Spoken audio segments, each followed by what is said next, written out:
ఒక పిసినారి వ్యక్తి తన పిసినారితనంతో చాలా డబ్బు పోగు చేశాడు. ఆ డబ్బుని ఎప్పుడు కూడా సమాజం కోసం కానీ తన కుటుంబం కోసం కానీ అట్లీస్ట్ తన కోసం కూడా ఖర్చు పెట్టుకోలేదు. అతనికి ఒకే ఒక లక్ష్యం ఉండేది, బోలెడంత డబ్బు జమ చేసుకోవడం. ఆ వ్యక్తి ముసలోడైన తర్వాత ఈ డబ్బులు నేనేం చేసుకోవాలి అని రియలైజ్ అవ్వడం స్టార్ట్ చేశాడు. ఇంత డబ్బు ఎవరి కోసం ఖర్చు పెట్టాలి, ఎక్కడ ఖర్చు పెట్టాలి అని ఆలోచించి బెంగతో మంచాన పడ్డాడు. అతని చివరి రోజు రానే వచ్చింది. అతన్ని పైకి తీసుకెళ్లడానికి యముడు వచ్చేసరికి ఈ పిసినారి ప్లీజ్ నాకు కొంచెం టైం ఇవ్వండి అని అడుక్కున్నాడు.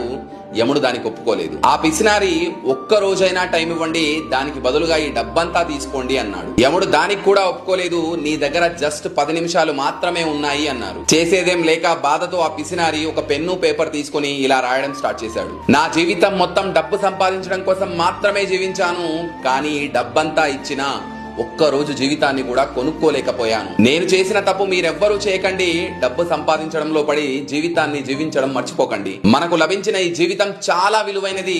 దొరికిన ఒక్కొక్క క్షణాన్ని కంప్లీట్ గా జీవించండి అని రాసుకొచ్చాడు. ఇది కేవలం స్టోరీ మాత్రమే కాదు, చాలా మంది నిజ జీవితాల్లో జరిగేది ఇదే. డబ్బు సంపాదించండి వద్దనట్లేదు, కానీ సంపాదించిన దాన్ని కరెక్ట్ టైంలో ఫ్యామిలీ కోసం, సమాజం కోసం, అట్లీస్ట్ మీకోసమైనా ఖర్చు పెట్టుకోండి. మీకు కరెక్ట్ అనిపిస్తే ఎస్ అని కమెంట్ చేసి మీ పేజ్ లో కూడా ఈ వీడియోని రీపోస్ట్ చేసి ఒక్కరికైనా ఈ వీడియోని షేర్ చేయండి.